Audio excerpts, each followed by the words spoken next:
Hello, everyone, and welcome to another episode of the Conversations with Coaches podcast. I am your host, Kevin, and today I have the pleasure of hosting Ben Levitan. Ben is a C-suite executive, advisor, independent board member, and investor with a broad range of experience in public and private companies. Ben served as a CEO at 4 different technology companies and has been a dedicated CEO coach since 2014. Ben, I'm excited to get to talk to you today. I know we had a ships passing in the night. You were actually on a meeting with a client, and you reached out to me while you were in the meeting and said, "I'm running a little bit late." And I was so glad that you reached out, and I just wanted to immediately rush in and be like, "Clients first, clients first. Take as long as you need." So I'm glad we were finally able to connect. Me too. Yeah, it's all about clients first, brother. So let's reach back a little bit into the past here. And I kind of like to ask this question cheekily about what your superhero origin story is. I like hearing about how a coach not just got their start, but kind of realized or discovered or were told by a key person in a key moment that coaching, or gave them the word coach and kind of unlocked what that might mean for them personally and professionally. So what was your start? What was your realization moment as a coach, becoming a coach? And then how did that develop into the coaching business you have today? That's a terrific question. My career in technology took me to some great places, and one of them was a company called Cambridge Technology Partners back in the mid 90s. And I had the good fortune to be an executive there and was recruited away to another company, having gotten the benefit of that business system that Cambridge had. I was early there.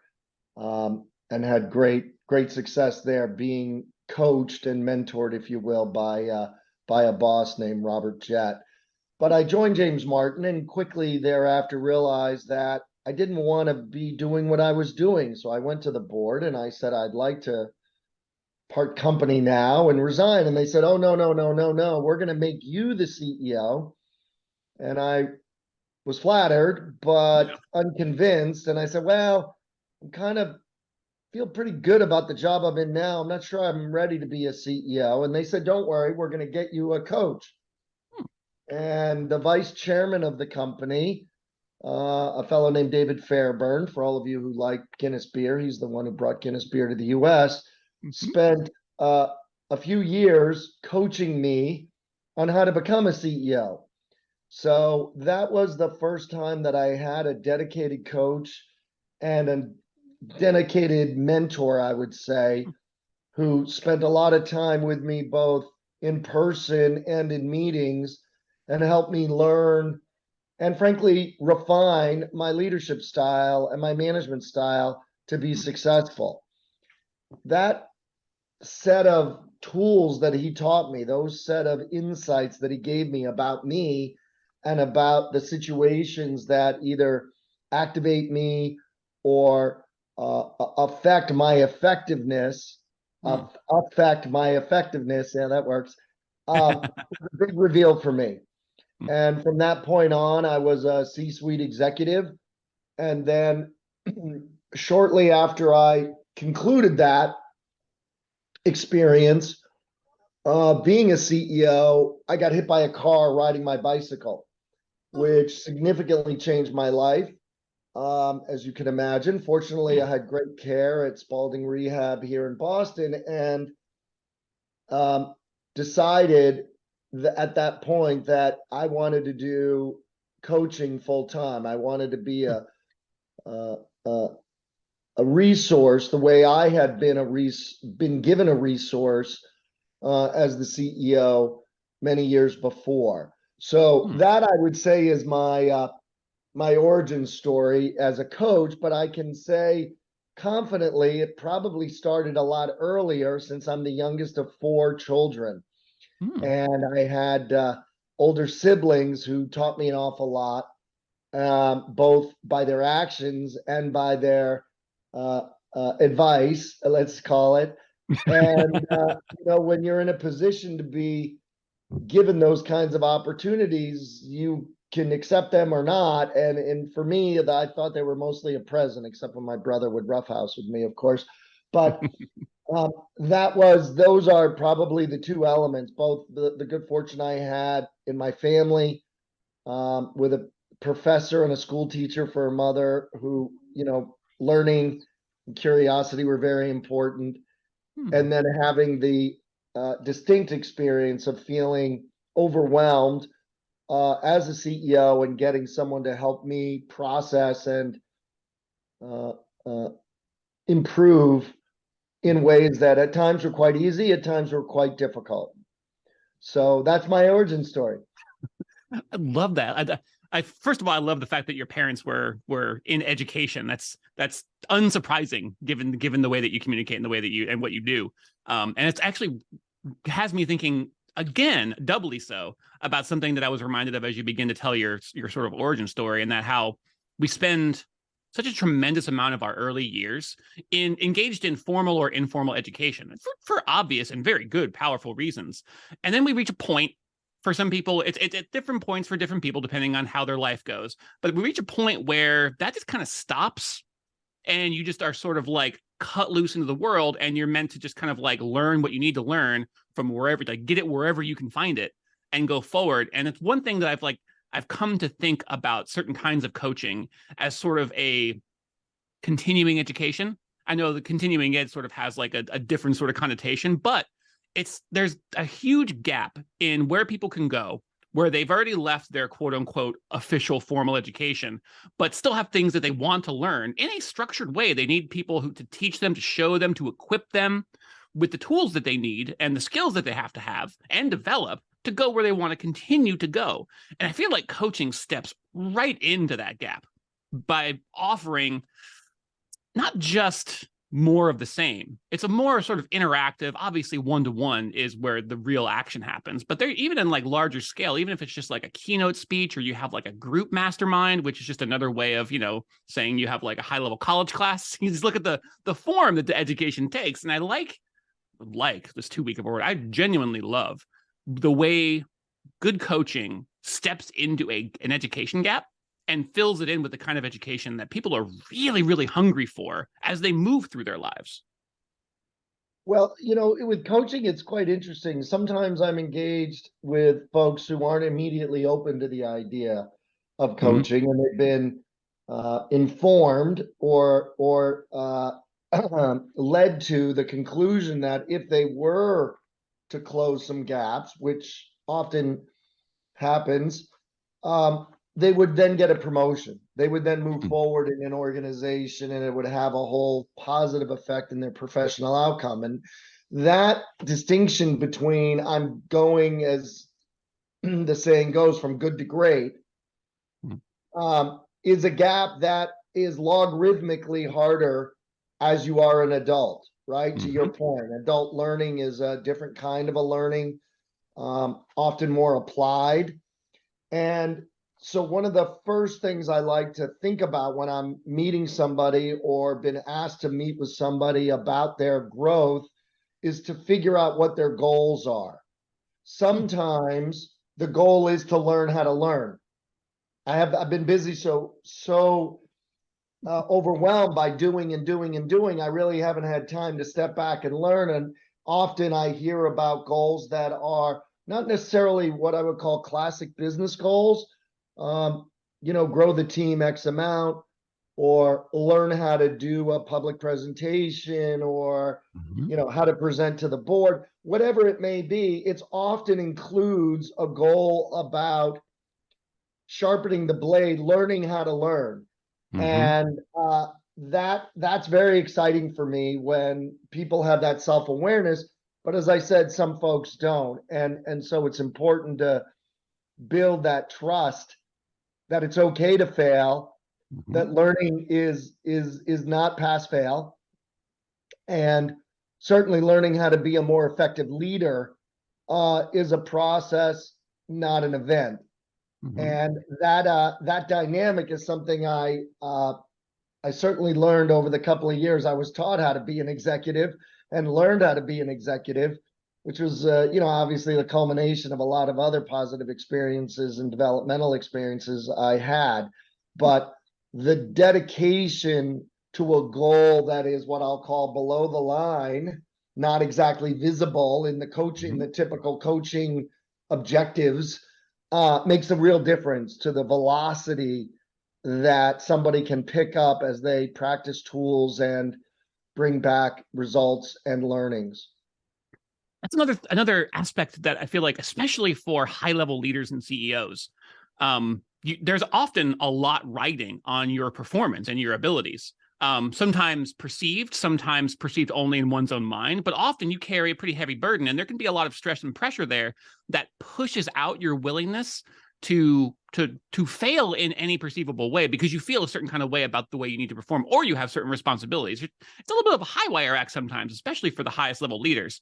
And one thing, and this is something that I don't think gets talked about enough, is what a coach can bring to a high level leader, to a CEO, in terms of room to contemplate things, room to fail a little bit in an inconsequential way to the company, to the team, to the people that they serve as CEO, as leader, that allows them to learn how to succeed where and when it matters most, with the most impact and the most positive effect. And I don't think it gets talked about enough how that space that a coach provides for especially those high-level leaders to step off the high wire and actually learn how to walk that high wire even better, with greater balance, in a way that serves everybody. It's something that I love thinking about that, because it's so rare for someone at that stage in their development to find someone to help them find that space.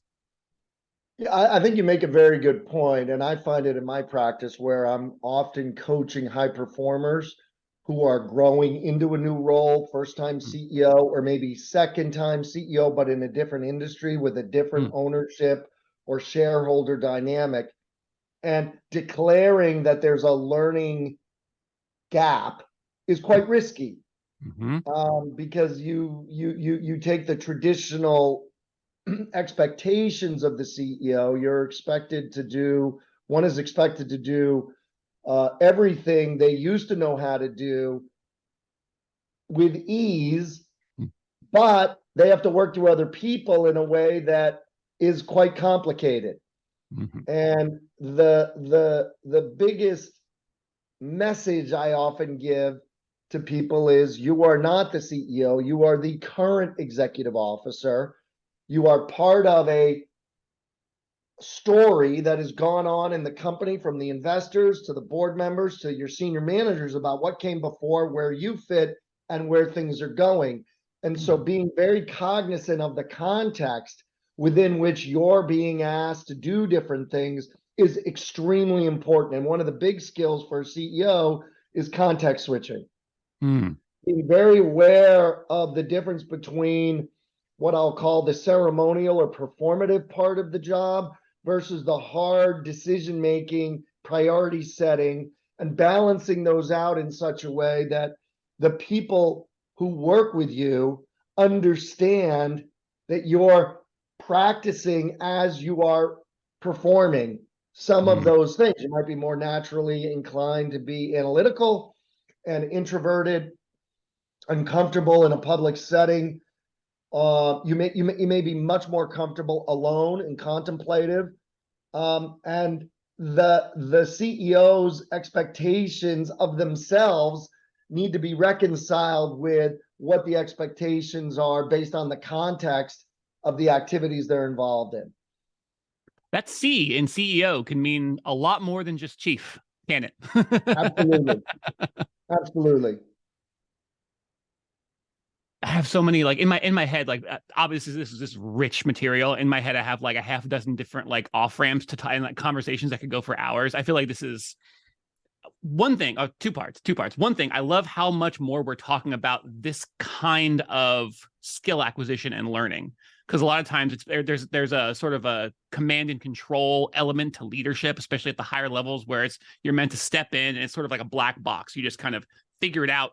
You just do it. It's what's done. You read somebody's book about how they did it, and that's supposed to be the education that you get. Like, you just learn how, the CEO of GM, or the, whatever's going on in Silicon Valley. Like, you learn from them and you try to just figure it out. You're supposed to just figure it out, just white knuckle your way through. And I can't express how much I appreciate the fact that more people across industries at every level are not only willing to talk about what it takes to learn and grow as a leader in the context of not just your organization, but just personally in your life and your family, everywhere.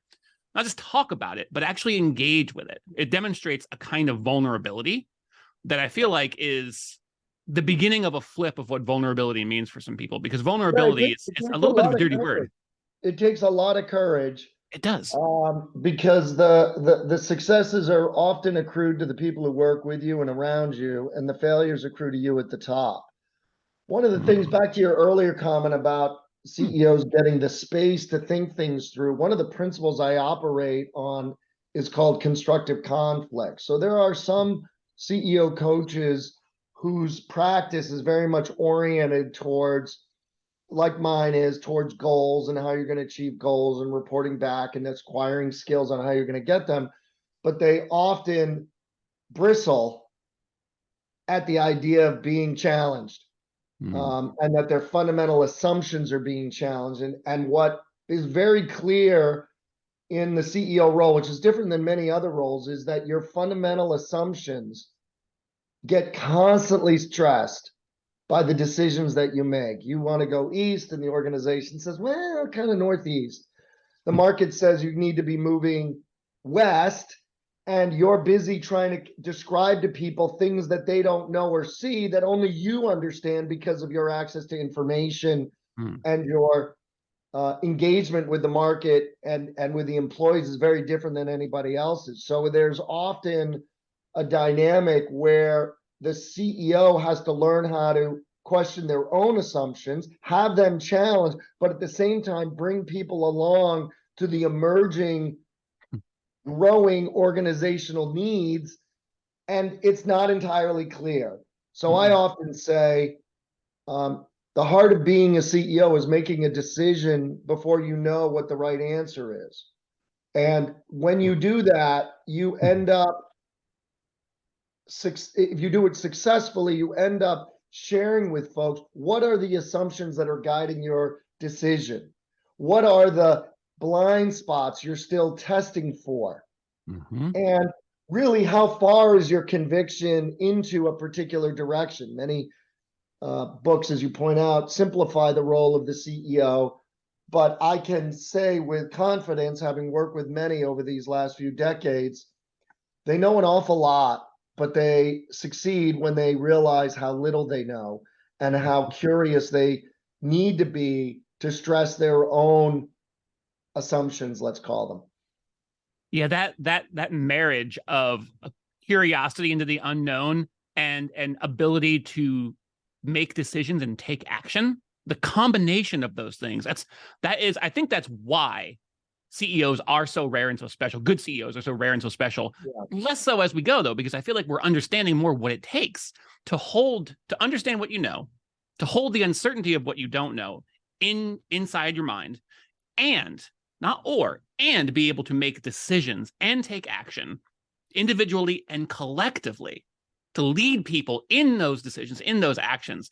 That takes a strange alchemy, a mix that might seem unfamiliar. It differently. Some folks approach it much more analytically because they're naturally introverted. Maybe they're engineers or more analytical or scientists. Yeah. Others are constantly, let's call it extroverted, and are always running for mayor, right? They're always doing things. In both cases, communication is very important, needs to be constant, but the fact is each person communicates in a different way. So sometimes I work with folks to understand what is their user manual. What is it that if you were to meet somebody and you were to hire somebody, what would they need to know about the way you make decisions, process information, communicate and persuade? And many times that is quite a breakthrough exercise because you force them to go deep. Onto what they believe and what people need to know about them in order to be a good colleague. In my head, I'm sorry. Oh, I was just going to say an analogy that just popped into my head, and I wanted to test it with you. Is that a lot of times when we're beginning a relationship with someone, especially professionally, but across all walks of life, we're giving them the quick start guide. Like you just got like a new computer or some like large complex appliance. You're giving them the quick start guide. This is what you need to know to get us going. But there's that much thicker manual that has like details about like, okay, this is the details about how the operation of this device is, how this actually works. And I like the fact I like the ability to both deliver a quick start guide to be able to provide people with what they need to know about me, my strengths, my weaknesses, my vulnerabilities, my availabilities, my communication style, who I am. Give them that quick start guide so they can get to a good relationship with me as fast as possible. And I'm constantly rewriting these guides in this analogy. I also want to have that that user manual where it's just like, this is more about the language I speak and the way that I think and the way that I make decisions. And I want you to know this too. And I want yours if you have one, so that we can just get, and this is where the analogy begins to strain, so that we can get on the same page, but more accurately, speak something closer to the same language. So your use of words, I think, is quite powerful here, Kevin, because the words we use and the power words that mean more to you maybe than to other people are extremely important to identify. So even that user manual is going to have loaded words in it, and it's going to signal certain things to other people, and you almost need to decode what the words mean. For me, I like, and in our practice, we like to add science and technology to that process. Some people say, well, let's do a 360, and after you get the 360, you'll know what you're. I think it's extremely important, and I use a tool called Predictive Index. Other people have other tools, and I use other tools as well that give us all shared language in a very simple way about what I'm like.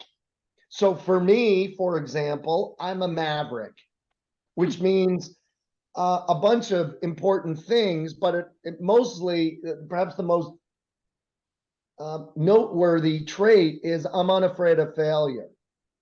So I work best with clients who like to experiment, like a hypothesis, and then they're going to run a sprint, and then they're going to evaluate what came back, rather than describing them in a fixed way and then running a play to its end.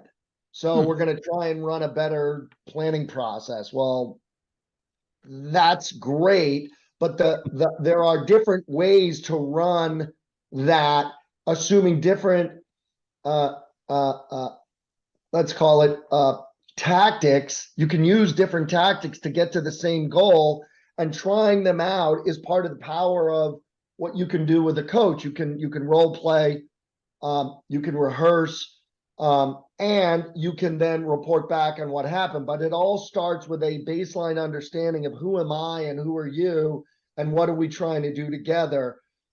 That's that context and that trust that you built there, and the goals that we agree on, makes for very powerful medicine. Very powerful medicine. I couldn't agree more. And my eyes dart up to the clock in the Zoom window, and I realize we've already been talking for nearly a half an hour.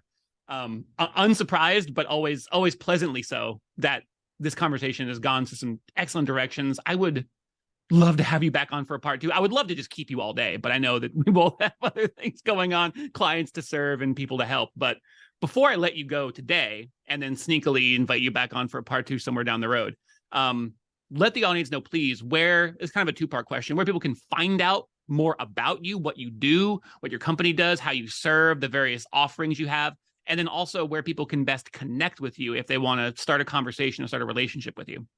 Sure. So my practice is called Cedalion Partners, Cedalion Partners. You can contact me at cedalionpartners.com, Ben at cedalionpartners.com, or connect at cedalionpartners.com. I have a group of colleagues as well. It's in Cedalion Talent, which is part of our practice. And you can reach me and reach them at cedaliontalent.com as well. I do tend to avoid cold outreaches on LinkedIn because I find it to be a bit overwhelming. So I do like to have as much context as possible. Delighted to speak to your audience. And frankly, I'm flattered you would ask that I'd return. So thank you, Kevin. Yeah, and I've enjoyed this conversation so much. And like, I feel like a sense, almost like a Velcro ripping away a little bit, because there's so much meat on the bones of everything that we've touched on already. I feel like we've just scratched the surface. So yeah, if I will definitely be sneaking into your LinkedIn DMs probably in the not too distant future, wondering when you can next come on. So thank you so much for finding the time today. It's a privilege to be a coach. There's so much there. I get very excited about the potential to increase human performance, like other people have invested in me, and I'm delighted to pass it along to others. So thanks again for inviting me.